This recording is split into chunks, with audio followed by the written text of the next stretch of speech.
दोस्तों आज हम लोग जानेंगे कि एक संपूर्ण मानव का क्या, मानव मतलब इंसान, एक इंसान का निर्माण कैसे होता है, उसकी शुरुआत कहाँ से होती है। इस चीज पे हम लोग आज बाबू चर्चा करेंगे और उसको 3D एनिमेशन के साथ इस टॉपिक को हम लोग गहन अध्ययन के साथ समझेंगे। चलिए तो बाबू शुरू कर। पुरुषों और विशेष रूप से महिलाओं के विभिन्न अंग होते हैं जो किसी अन्य इंसान के निर्माण के लिए सबसे ज़्यादा उपयोगी होते हैं। पहला vagina, left ovary, uterus, fallopian tube, fimbriated end, ये सभी सबसे महत्वपूर्ण चीज हैं एक मनुष्य के निर्माण के लिए। अंडाशय में लगभग आधे मिलियन अंडे होते हैं जो कई रोमों में एम्बेडेड होते हैं और इसलिए अंडे प्रत्येक चक्र में परिपक्व होते हैं। प्रमुख कूप लगभग बढ़ता है 2 सेंटीमीटर और फैलोपियन ट्यूब का डिफाइन ब्रीडेड सिरा जो अंततः अंडे को पकड़ता है ओव्यूलेशन की जगह पर चला जाता है। इसे फॉलिकल से होकर अंडे निकलते हैं जो उसमें से फटकर फैलोपियन ट्यूब से होते हुए अंडे निकलते हैं जिसके 2 परत होते हैं। अंडे में एक बाहरी परत होती है जिसे कोरोना रेडिएटा कहते हैं। नीचे एक सुरक्षात्मक परत होती है जोना पेल्यूसिडा कहते हैं। उन दोनों परतों को शुक्राणुओं को उसे छेदन करके उसमें प्रवेश करना होता है। गुणसूत्र में डीएनए होता है। डीएनए हमारे शरीर की कोशिकाओं का निर्माण करता है। आंखों का रंग, शरीर का आकार और हमारे अंगों की व्यवस्था और कार्य को संपन्न करता है। यह हमारे शरीर को आकार देता है। यदि 2 समान गुणसूत्र एक कोशिका में होता है तो उसे हम लोग बाद में ट्राइसोमी कह सकते हैं।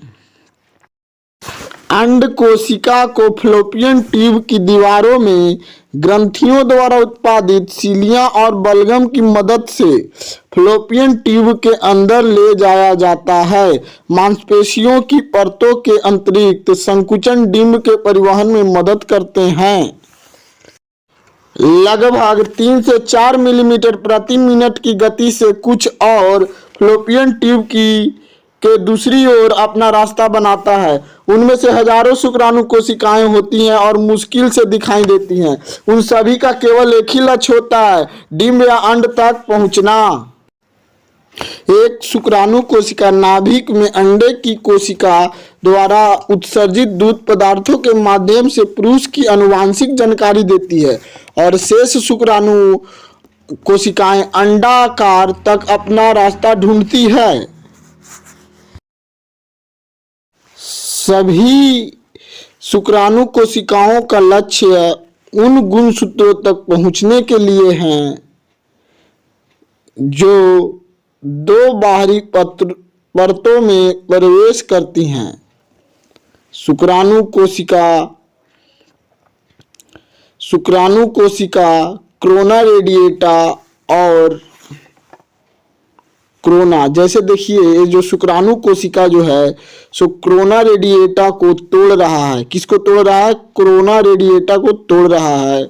और इसके बाद ये देखिए जोना पेल्यूसिडा में प्रवेश कर जाती है। मतलब जब देखिए जोना पेल्यूसिडा को ये तोड़ रहा है, अब उसको तोड़ने के बाद जिसके परिणाम स्वरूप साइटोप्लाज्म में प्रवेश कर गया। अब कहाँ प्रवेश कर गया? साइटोप्लाज्म में प्रवेश कर गया।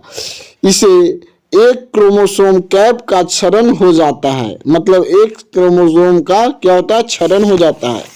फिर उसके बाद इसमें बदलाव आता है, निषेचन होता है जिसका परिणाम स्वरूप सक्रियण होता है। सक्रियण अन्य चीजों के बीच जोना पेल्यूसिडा एक संरचनात्मक श्रृंखला का कारण बनता है ताकि कोई और शुक्राणु प्रवेश न कर सके।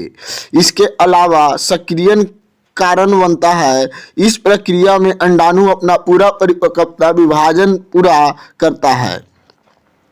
वहन क्रोमैटिड विपरीत ध्रुवों में सिस्टर क्रोमैटिड विपरीत ध्रुवों में खींचे जाते हैं और एक महिला प्रोनाभिक और एक ध्रुवीय शरीर का निर्माण होता है।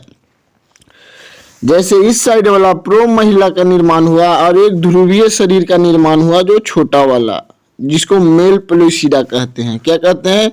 मेल पोलिसीडा। और शुक्राणु की पूंछ धीरे धीरे साइटोप्लाज्म में परिवर्तित हो जाती है। संघनित शुक्राणु नाभिक तेजी से काफी बढ़ जाता है आकार में और क्रोमैटिन विघटित हो जाता है। इस प्रकार 23 प्राकृतिक गुणसूत्रों एक पुरुष प्रोन्यूक्लियस बनता है जिसमें पिता का आनुवंशिक जानकारी होता है, क्योंकि दोनों प्रोन्यूक्लियस में दृष्टिकोण से दोनों ने अपने डीएनए को दुगना कर लिया, जिसके परिणाम स्वरूप प्राकृतिक क्रोमोसोम बन गए। अंत में सिंक्रोम होता है जिसमें दो नाभिक विघटित हो जाते हैं और नर और मादा के गुणसूत्र धुरी तंत्र में ठीक से संरेखित हो जाते हैं और नर और मादा संरेखित हो जाते हैं। अब कोशिका को जब ये संरेखित हो जाते हैं तो अब कोशिका को युग्मनज या जाइगोट कहा जाता है। यह मनुष्य का सबसे पहला जो नए मानव की सबसे पहली कोशिका होती है। इसके बाद दरार के चरण शुरू होते हैं। इस प्रक्रिया में कोशिका आगे बढ़ती रहती है, जैसे 16 कोशिका 32 कोशिका चरण के भ्रूण में 2 कोशिकाओं को विभाजित करके फिर 4 और फिर 8 विभाजित करके हम एक मूलरा की बात करते हैं, क्योंकि आकार सहतूत जैसा दिखता है। कोशिकाएं अभी भी जोना पेलुसिडा से घिरी हुई है। इस प्रकार के प्रत्येक कोशिका विभाजन के बाद जब कोशिका की संख्या बढ़ जाती है तो आकार भी बढ़ जाती है, प्रत्येक कोशिका कम हो जाती है। अंत में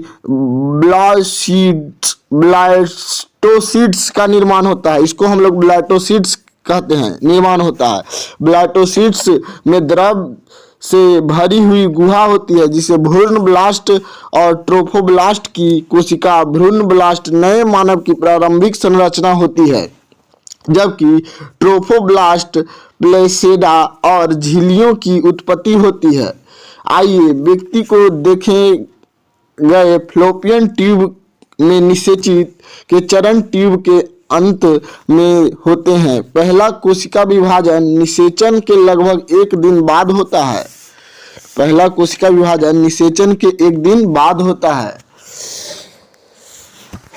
अंततः आगे की कोशिका विभाजन होता है जिसे मिराला बनता है और गर्भाशय में ब्लास्टोसिड्स बनता है। इस चरण में गर्भाशय की श्लेष्मा झिल्ली या गर्भाशय को ब्लास्टोसिड्स के प्रत्यारोपण के लिए पहले से ही तैयार किया गया है। आमतौर पर ब्लास्टोसिड्स गर्भाशय की पिछली दीवार में प्रत्यारोपित होता है, हालांकि आरोपण बगल में ही हो सकता है, क्योंकि हम एक क्षण में देखेंगे कि ब्लास्टोसिड्स गर्भाशय के सुरक्षात्मक और पौष्टिकृत बलगम में आरोपण के लिए तैयार है। गर्भाशय में ब्लास्टोसिड्स को पहले सुरक्षात्मक जोना पेलुसिडा से निकालना चाहिए, फिर ब्लास्टोसिड्स एक परजीवी की तरह गर्भाशय की परत में आगे की ओर बढ़ता रहता है। आइए इस पर करीब से नजर डालें। एंट्रोमेटेरियम और बढ़ता रहता है। आइए इस पर अब में एक सुरक्षात्मक उपकला और रक्त से भरी कोशिकाएं होती है, जो रेड वाली है सो रक्त से भरी कोशिकाएं हैं। साथ ही बलगम पैदा करने वाली ग्रंथियां ट्रोफोब्लास्ट कोशिकाएं एंडोमेट्रियम के साथ विलीन हो जाती है और एक केंद्रीय ट्रोफोब्लास्ट बनता है जो भ्रूण को पोषण देगा। इसके अलावा हाइपोब्लास्ट और एपियोब्लास्ट भ्रूण ब्लास्ट से उत्पन्न होते हैं। भ्रूण एंडोमेटेरियम में आगे बढ़ता है, तेजी से कोशिका द्रव्यमान में वृद्धि करता है और एक घाव छोड़ देता है, जिसके परिणाम स्वरूप पूरी तरह से हानि रहित आरोपण रक्तस्राव हो सकता है। अंत एमनियोटिक गुहा का निर्माण होता है। क्योंकि प्रक्रिया जारी रहती है। जर्दी थैली के साथ साथ एक गैर सेलुलर प्लग भी बनता है, जिसे बाद में गर्भाशय उपकला कोशिकाओं को स्थानांतरित करके सील कर दिया जाता है। ट्रोफोब्लास्ट एवं एनियोटिक के आकार में तेजी से बढ़ता है। गुहा और जर्दी की थैली अपेक्षाकृत छोटी रह जाती है। इसके कोरियोनिक गुहा और शरीर में डंटल का निर्माण होता है। आदमी लकीर और नोड 3 रोगाणु परतें बनती हैं। इस प्रक्रिया को ग्रेस्टुलेशन कहा जाता है। रोगाणु परतें एक्टोडर्म, मेसोडर्म और एंडोडर्म अंतः भिन्न हो जाती है। ऊतक और अंग के विकास के तीसरे सप्ताह के दौरान तंत्रिका तंत्र का संकुचन होता है। उस केंद्रीय तंत्रिका तंत्र की नींव रखी जाती है। तंत्रिका नाली केंद्र में बंद होकर बनती है। किनारों छोटे छोटे उभार देखे जा सकते हैं, जिन्हें सोमाइटा कहा जाता है। तंत्रिका नाली तंत्रिका ट्यूब बन जाती है, जो बाद में बनाती है, जैसे रीढ़ की हड्डी और मस्तिष्क। वे कोशिकाएं बाद में नेटवर्क बन जाती है, जो हमारे सोचने में समझने में बनाती है। विकास के चौथे सप्ताह यह प्रक्रिया लगभग पूरी हो चुकी होती है। भ्रूण अभी भी एमनियो में, जो एमनियोटिक द्रव से भरा होता है, जिसे कई कार्य होते हैं। ऑप्टिक प्लग, जो आंतरिक कान के लिए आधार होते हैं, देखे जा सकते हैं, और हृदय पहले से ही रक्त पंप कर रहा है। अंतर भ्रूण रक्त वाहिकाएं जर्दी थैली और शरीर का डंटल भ्रूण को पोषण देना जारी रखता है। कोरियन बाहरी झिल्ली और शरीर के डंटल से जुड़ा होता है। कोरियन विल्ली होते हैं। मातृ रक्त से घिरा हुआ यह उन्हें भ्रूण तक पोषक तत्व ले जाने वाले और उसे पोषण देने वाली अनुमति देता है। हम इसके बारे में बाद में और अधिक देखेंगे। चौथे सप्ताह के दौरान ग्रासनी मेहराब के 3 जोड़े दिखाई देते हैं। इसके अलावा ऊपरी अंग कलियां पहले दिखाई देती हैं। उसके बाद निचले अंग की कलियां दिखाई देती हैं। भ्रूण अब सी आकार में घुमावदार है। पूछिए आसन्नता तक आकार में ही सोमाइट, जो अन्य चीजों के अलावा की मांसपेशियों और त्वचा घटकों को बनाने वाली कोशिकाओं देते हैं, उन्हें अभी भी पहचाना जा सकता है। विकास जारी रहता है। चौथे सप्ताह के अंत तक लगभग 5 मिलीमीटर तेजी से माप लेंस, प्लेकोड और गड्ढे बनते हैं। बाद में हाथ के साथ साथ पैर से पहले से ही अच्छी तरह से पहचाने जा सकते हैं। 8वें तक पेंडल के अलग अलग अंगुलियां तक विकसित हो जाती है। सप्ताह के 8वें सप्ताह मध्यम भ्रूण लगभग 23 लंबा हो जाता है।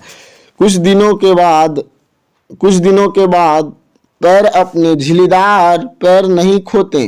भ्रूण जनन 9वें में भ्रूण उत्पत्ति में बदल जाता है। सप्ताह और तीसरे महीने में यानी 12वें सप्ताह से भ्रूण पहले से ही मानव जैसा दिखने लगता है। पलकें बंद हो जाती हैं, त्वचा प्रभासी हो जाती हैं। अगले सप्ताह में भ्रूण बढ़ता है और भ्रूण कंकाल का अस्थिरीकरण होता है। 16वें सप्ताह में अल्ट्रासाउंड छवियों पर हड्डियां स्पष्ट रूप से दिखाई देने लगती हैं। शरीर पूरी तरह से कोमल एवं लैंगुना वालों से ढका होता है, जो अन्य चीजों के अलावा त्वचा पर समर्पित कोशिकाओं द्वारा वर्निकस स्रावित रखने में मदद करता है। वर्निकस त्वचा को प्रत्यक्ष से बचाता है। लगभग 18वें सप्ताह से एमनियोटिक द्रव के संपर्क में आने से मां बच्चे की हरकतों को महसूस कर सकती हैं। इसके अलावा चूसने की प्रक्रिया 28वें सप्ताह तक पहले ही स्थापित हो चुकी होती है। सिर, भौहें और पलकों पर बाल बढ़ने लगते हैं। इसके अलावा आंखें खुलने पर भ्रूण का विकास होता है। पिछले कुछ महीनों में बहुत अधिक द्रव्यमान हो गया और बाद में लाल बाल चले जाते हैं और वर्नियस धीरे धीरे खत्म हो जाते हैं। यह धीरे धीरे मां के पेट में भी सख्त होता रहता है। पहले तो भ्रूण को शरीर के डंठल और जर्दी थैली द्वारा आपूर्ति की जाती है, लेकिन फिर अधिक से अधिक इसकी आपूर्ति होती है। गर्भनाल और पेप्टोसेंटा, चूंकि भ्रूण में माता और पिता दोनों का डीएनए होता है, इसलिए भ्रूण में रक्त को मां के रक्त के साथ नहीं मिलने देता है। इसके लिए प्लेसेडा जिम्मेदार होता है। यह मां और भ्रूण के बीच पदार्थों का आदान प्रदान के लिए जिम्मेदार है। कोरियोनिक विल्ली, जो पहले पूरी तरह से कोरियोनिक पर विपरीत थे, गर्भाशय के अन्य हिस्सों में वापस आ गए। शेष विल्ली प्लेसेडा मातृ रक्त का हिस्सा है और जो ऑक्सीजन और पोषक तत्वों से भरपूर है, धमनियों के माध्यम से इंटरविला स्थान में प्रवेश करते हैं। नसें ऑक्सीजन और पोषक तत्वों की कमी वाले रक्त को बाहर ले जाती है। कोरियोनिक विल्ली मां के रक्त से ऑक्सीजन और आवश्यक पोषक तत्व निकालती हैं। पोषक तत्वों में कार्बोहाइड्रेट, एमिनो एसिड, वसा, विटामिन और आयरन शामिल होते हैं।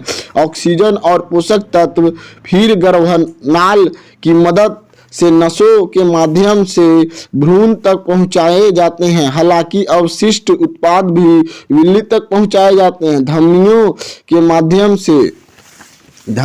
माध्यम से यह भ्रूण को अपने अवशिष्ट उत्पादों जैसे कार्बन डाइऑक्साइड और यूरिया को मातृ रक्त में छोड़ने की अनुमति देता है। फिर मां का जीव इन पदार्थों के उत्सर्जन को अपने हाथ में ले लेता है। लगभग 28 सप्ताह के बाद भ्रूण पूरी तरह से विकसित हो जाता है। इसकी माप 50 सेंटीमीटर और वजन लगभग 3000 ग्राम होता है। जन्म अभी या अगले 2 से 4 सप्ताह में हो सकती है।